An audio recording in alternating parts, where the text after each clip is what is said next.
You ever notice how some stories just like grab you? Say a friend is telling you, so I was just walking home, totally minding my own business, Hmm. when suddenly this squirrel, I swear, wearing a tiny hat, leapt out and like demanded my acorns. Okay, wow. Specific. Right. But that little difference, the what they were doing the walking versus what happened next, the hat wearing squirrel, that makes all the difference. It really does. It paints a picture, makes it immediate. Exactly. So welcome to the deep dive.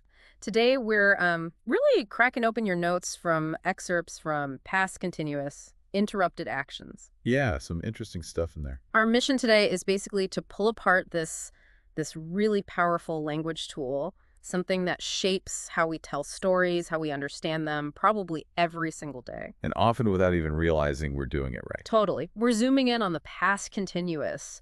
You know those phrases like I was walking or they were talking. That was or were, plus the ing verb form. Yeah, that one. And we want to show you how this like seemingly small grammar point, it unlocks so much clarity. It really can. Hopefully give you a bit of an aha moment about how narratives actually get built. Okay, so our source material today points to two main ideas: background actions and interrupted past actions. Hmm.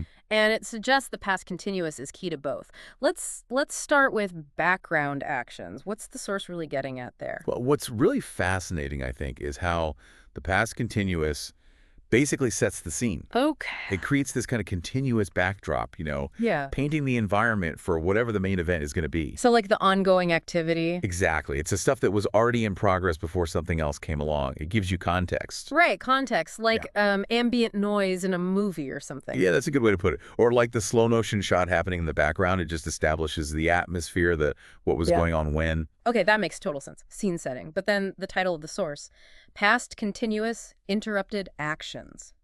That ties right in. It does. So how do these background actions, these scene setting bits, how do they connect or lead into those interrupted moments? Ah, see, this is where the narrative magic happens. Got it. If you connect this to the bigger picture, it's really about showing how one action's continuity, its ongoingness, gets broken. Broken by something else. Yeah, usually by another action. And often that creates a kind of dramatic shift or just moves the story forward. So the background action, the past continuous part, is the thing that gets cut short. Precisely. It's the what you were doing when something else happened. Right. The squirrel incident interrupting the walk home. Exactly that. And here's a neat little feature of English grammar that the source highlights. That something happened part, the interruption. Yeah. It's almost always in the simple past tense. Ah, okay. Like I was reading, that's the background, past continuous, Mhm. when the phone rang. Rang is simple past. You got it. Hmm. They work together like a team. One sets the stage, the other delivers Yeah. the plot point or the twist. Huh.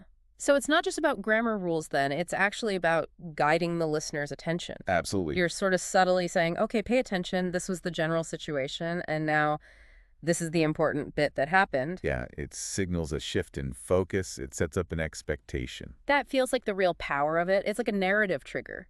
So what this means for you, the listener, is when you hear or use the past continuous for a background action, you're often maybe subconsciously signaling that an interruption is coming or just happened. Or at least that the background state is the context for a more specific event. It helps structure the sequence, makes it clear. Yeah, it clears up the timeline. Which raises that interesting question, doesn't it? How often do we actually use this structure without consciously thinking about its precise job in the story? Probably all the time. I think so.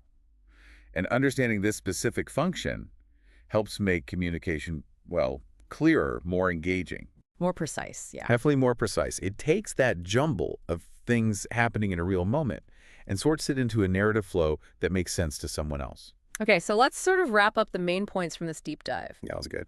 Our sources really nail down the past continuous as the tool for describing these background actions. Yeah, the scene setting part. And its really crucial role, as we've unpacked, is to show actions that were then interrupted past actions. That connection is key. The background state being punctuated by a specific event. It's quite elegant, really. It is, when you put it like that, simple but powerful. And understanding this specific function, well, it gives you a pretty useful tool, right, for clearer communication yourself, but also for better understanding stories you hear or read. And maybe just appreciating language a bit more. Yeah, like getting a peek under the hood at how we describe time and sequence. Exactly. You've basically gained a fundamental insight into how we build suspense, or just clarify what happened when. Hopefully, when you listen to people talk now or read something, you'll sort of hear that mechanism working. Yeah, notice it in action. Okay, so final thought to leave you with. Think about how often, maybe, we struggle to tell a story clearly, especially if lots happen. It can get messy. Knowing this little pattern, this past, continuous for background, simple past for interruption, it helps you sort it out in your own head first, Right. Separate the ongoing stuff from the sudden event. making your storytelling way clearer, probably more impactful too. It's like having a little director's insight for your own life stories. That's a nice way to think about it. So next time you hear a story, or maybe just listen to a friend telling you about their day, pay attention. How often does that past continuous pop up? Hmm. Are they usually setting a scene for something that got interrupted? How does that little grammatical choice actually shape how you understand what they're saying? Does it make it more vivid, more immediate? It's worth listening out for.